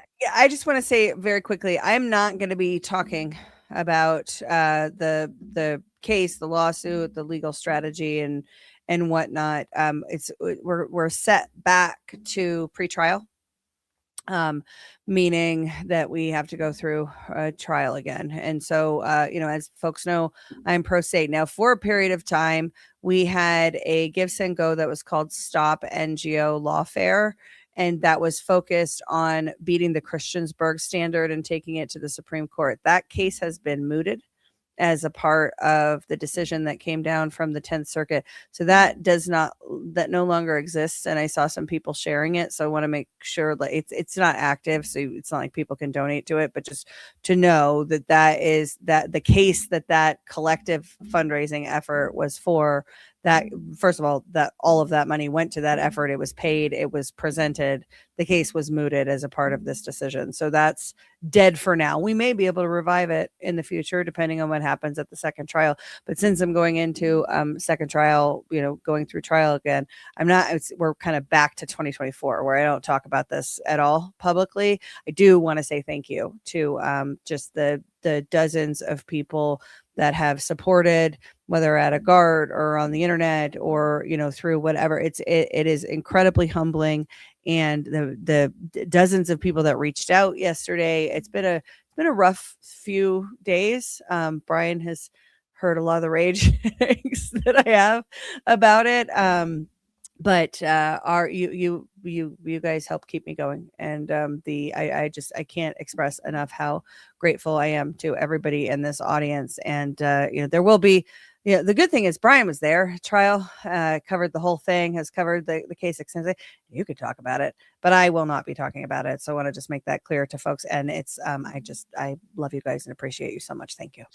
And on a completely unrelated note, because I'm sure that we have prying eyes that are watching anything that Ash does, especially if I'm on the show with her. I just want to point out that Judge Sparkle, that case was brought to her court by the League of Women Voters. Yeah. Just throwing that out Which there. is probably like a Judge Sparkle. Yeah, there's a lot of things happening in courts around the country. Remember, League of Women Voters is the one that made the case in Kansas that signature verification is an unnecessary poll tax, and we need to get rid of it. After signature verification is how mail-in ballots were sold to the people. It is the single only control on mail-in ballots. Their job is expanding the franchise, not protecting it, and their job has nothing to do with the integrity of our elections. J. Teeter Brun 2 explanation if Kentucky Senate seat is vacant, and a good follow-up for Kentucky politics and potential Why We Vote show at KY Cooper Ryder, and I'll copy that and check it out. Thank you for that. J. Teeter Brun, Kentucky Governor Andy Beshear writes a letter to McConnell requesting a public update on his health situation, and there's a link for that too. Thank you so much. Denise Ann, well said, Ash. I completely agree and was thinking the exact same thing. This was at 11:37, so probably around the McConnell Elaine Chow time. Snowcat operator gifted a sub that went to Elenasaurus, and thank you, Snowcat. Good to see you, brother. Yeah. And I think that's it. That's all we got. Awesome. So, trying to think. What time is it? It's 12. There's nothing else going for Badlands till 1. So stay tuned. 1 p.m. You got Daily Herald. And then following that, I will be live streaming the Tyler Robinson, Charlie Kirk, day 3 of the hearing, starting at 3 p.m. Eastern. And then what do you got coming up, Ash? Well, I've got a bunch of things that I'm working on right now. Today on the network, however, we have Shipwreck Show, we have Space Revolution, and of course we have DPH tonight. So stay tuned to Badlands Media. There was ambiguity this morning about whether or not the President Trump is doing a press conference following the NATO summit. But there was confusion about the time, whether it was 4:15 Eastern or 11:15 Eastern. I don't know if it's on or not, but I know at some point, whenever that happens, Jessica will be streaming that on the network as well. All right. Smash that thumbs up. Thank you guys all so much for tuning in. Stick around here on Badlands, and we will see you later.